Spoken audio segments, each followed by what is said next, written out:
naman po kayo sa target na kita niyo? Ay, coach. Ano? Opo. Actually po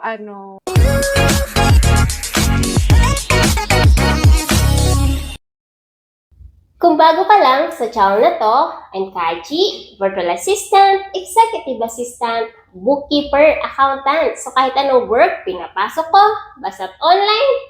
Kasi online work is amazing!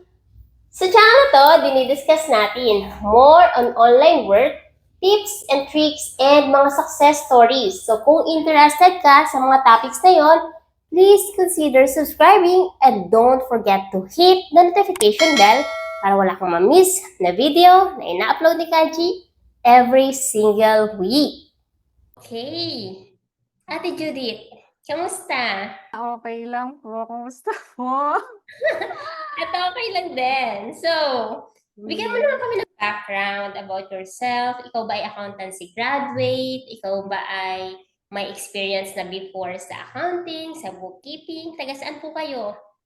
Ako si Judy, taga Tarlac City po. Actually, accountancy graduate po ako.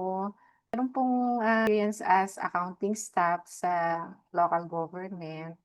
Okay. Tapos, dati po akong government employee. Okay. So, sa government po, ano po yung ginagawa niyo doon? Actually po, several years po akong government employee. Marami po akong pinagdaanan, secretary, admin support. 'Pag admin support ka kasi mayroon din mga accounting related, na trabaho, gano'n. Tapos, nag-HR, nag-records, until 2023 nung pinush ko na po talaga yung pag-enroll. So, paano niyo po na-discover na pwede palang mag-work online, na pwede pala bookkeeping, accounting sa online world? Actually po yung video niyo, yung 2018 ko pa nakita yun, eh, before pandemic pa. Pero parang hindi ko masyado pinapansin. Oo, hindi ko kasi po ako, sa po kasi ako permanent po sa government, tas full-time po. Ang oras po namin 7:00 ng umaga, 7 to 6, 10 hour per day po kami, 4-day work week. Okay. Pag-uwi ka gabi na, halos Mm. gabi na kasi 6, tapos, kung mata-traffic ka pa pauwi, yun. So, Okay. wala talagang time na, pero naiisip ko na po yang online na yan. Kasi nga yung 'pag naririnig mo napaka-promising, yung gano'n, yung they earn So, dollars at the convenience of their home, yung mga gano'n yes po, po. So, ayun. bakit niyo po naisipan na mag-transition na lang sa online po? Bakit Hmm. niyo iniwanan yung work niyo before? Actually meron tayong similar parang similar background paano tayo nag-transition. Ah, Work related din yung reason. okay. Pero, grateful po ako sa past work ko. Pero, nung bago po ako nag-transition ng online, parang I felt stuck. Yung I felt stuck talaga. Tapos yung parang, ito na lang ba, parang gano'n. Yes po. Tapos nakita ko po ang first video talaga na parang nag-motivate sa'kin, nag-push na ituloy ko na talaga yung pag-enroll sa course niyo is yung video ni Bebelyn. If Mhm. na-remember niyo po si, Yes. Miss Bebelyn, yung, Yes po. parang accounting staff po siya sa isang local government Yes unit. po. Government Tapos, employee din. at that time she was 46 years old. And parang same that, 2 years ago. Ay naku po. Tapos Nabuti. yun, same. Tapos sabi ko, tapos ang sa kanya, parang flexible po siya, Opo. US client, tsaka QBO po siya. Ako po kasi talagang nag-leave muna ako actually. Ah, Oo, nag-leave po ako, ta's pinayagan naman po ako. Tapos nung nakakuha ako ng client, bago matapos yung leave ko, sabi ko kailangan ko may isa pa akong full. Kasi oo. siyempre po kailangan natin kailangan sigurista Yes tayo. po, true. Tapos yun po, talagang tinarget ko na, "Ay dapat ganito yung sinasabi niyo lagi, yung sinusulat, Yes mina-manifest, po. totoo talaga yun coach, totoo yun. Mm. At saka walang halong ano, talagang lahat po ng YouTube ano niyo, pinanood ko kasi yun ang nakaano sa mindset. Mama-mindset ka kasi mamo-motivate ka dun sa mga stories nung yung mga dati nag-a-aspire lang sila Yes. tapos totoo po yun. Tsaka yun, hindi siya madali, pero posible siya. True. Hindi po siya madali kasi kailangan mo talagang, hindi madaling mag-apply ng seryosong apply kasi kailangan mong parang iayon yung sarili mo dun sa job post.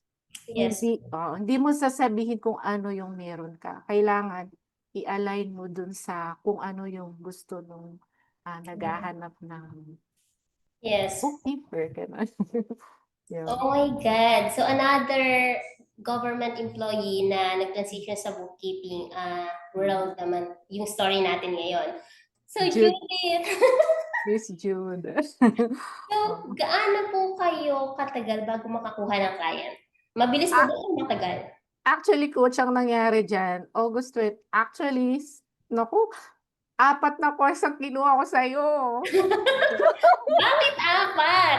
Kasi nga, yung hindi ang trabaho ko kasi as a government employee, hindi ako talaga dun sa accounting. Dun Mhm. ako sa admin, more on sa admin. Pero nakakaintindi ako, alam ko yung debit, credit, financial report, pero yung hindi ko pa ganun kaano nun yung mga accruals, yung mga end year adjustments. Yes po. Ngayon ko lang talaga siya, alam mo yun, dahil actually zero talaga yung niche ko sa Australia kasi yun.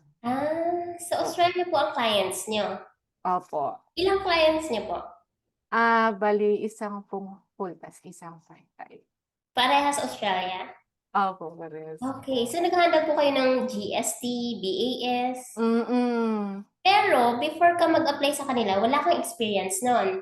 BAS, GST. Actually, yun nga coach, nag-enroll ako sa inyo nung August 2023, nag-enroll ako sa inyo nung parang dahil nga hindi accounting talaga yung work ko, nag-enroll ako sa inyo nung parang about, bookkeeping in general. Opo. Tapos na-stop po ako dun kasi nagkaroon kami ng basta na-busy po nung around October to December. Tapos in January of 2024, nag-offer po kayo ng, zero wizarding. Wizarding. In-enroll ko po yun. Tas after nun, sumunod naman nag-ano kayo nung, ano ba yun? QBO 30 day. Opo. Tas in-enroll ko na naman habang habang ano pa po ako nun, pumapasok pa po ako nun. Tapos after nun by, February, March yata, nag-offer na naman kayo ng 30 day. Challenge. Natapos po yun April 20. Natatandaan ko pa. Oo, So, tandang-tanda. suki. Oo, suki po. Pero kasi hindi ako nag-a-apply, parang ang ginawa ko lang, yung parang inano kasi hindi nga po i-a-attempt ko pong mag-apply dun sa mga job post kahit sa OLJ lang or saan. Parang wala ako talagang ano, parang nanghihina pa rin yung loob ko kahit natapos ko na yung ano. Pero nung natapos ko po yung pinaka-last, yung 30 day challenge, yun talaga sineryoso ko na yung application. Tapos ang kasabayan ko po nun natatandaan ko si Miss Princess, Si Princess. opo, Yung nasa bangko. opo, Ah, tsaka si Nestle yung dating OFW tapos, ah, alam ko yung mga yeah. ano niyo coach. Oo, alam ko yung mga ano niyo. Tapos yun, nung after nun, April 20 yun, May nagkaroon po ako ng, actually hindi ko po in-applyan yun, nag-offer lang po, nag-email siya. Oh, Agency po siya. Pero hindi po yun talaga yung naging first client ko kasi at that time, naka-intermittent leave po ako. 2 days akong pumapasok, 2 days akong, um, naka-leave. Tapos opo. hindi ko po sinabi sa client ko yung set Yun nga hindi ako naging honest. Tapos, may tracker yun. Uh-huh. Mostly, hindi naging maano yung first ano ko. May po yun siguro mga less than ano lang po yun, 2 weeks. Tapos June po, yun na po talaga yung client ko. Sa Direct na po. first direct, parehas po silang direct. Saan niyo po kayo nakita? Yung isa po, hindi ko rin po in-applyan yun. Ano lang, nag-offer lang din. Sa OLJ Yung po? hindi po sa virtual staff. Okay. Virtual Oo. staff. Opo. Tapos ano, actually ang offer niya ano, full-time. Sayang nga, sana ginrab ko kasi natakot ako nung sabi ko part-time lang. Hindi ko po siya inano na full hanggang ngayon kasi po napaka-flexible. Ilang oras lang po yung ano ko sa kanya pero ang bayad ko 4 hours per day. Hindi Ano, po oo. ang online, hindi siya stable. Kaya kung meron Yes. kang isang client lang, anytime pwede ka talagang matanggal. Pwede kang mawalan ng kita. Sa Tataminin ganun pa. lang. Oo, Oo, kasi tataminin. Pero actually coach, hindi naman niya ako ano, feeling ko hindi niya ako ile-let go. Kasi sinasabi naman niya sa'kin, eh. Kaso lang iniisip ko yung parang sabi ko, "Ay hala, ito na lang yung ginagawa ko." Paano nga talaga kung mag-ano pa siya, magbawas pa siya, sabi ko na gano'n. Tas yun coach, tinapakan ko talaga yung loob ko, ang bitak po yung job post. In-applyan ko, nag-reply po siya, that week. Tapos yun na, magic. yes. Oo. Pero ano coach, nakita ko kung gaano kami karaming nag-apply, grabe. Grabe. Ang daming competition na po. Opo. Pero ang talaga pong ano, yung resume. Yes. Kasi kinumpare ko po yung ano po natin, paano natin ginagawa yung resume versus dun sa mga nakita kong ano. Talagang siguro kasi ang dami po nun, bakit po 15 lang daw ang inano niya. Tas tinanong ko po siya yung paano nag-stood out, gano'n. Oo.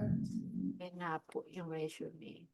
Okay. Kasi ano yan eh, kahit anong galing mo, pero sa resume mo, hindi mo napapakita yon. May ignore ka talaga. Oo, Proposal tsaka resume, kung hindi okay yon, kahit sobrang galing mo, kahit anong talino mo, hindi ka mapapansin kasi kung initial po yun, eh. kasi yun yung pinaka-face eh. Bago ka makita ni client, yun muna.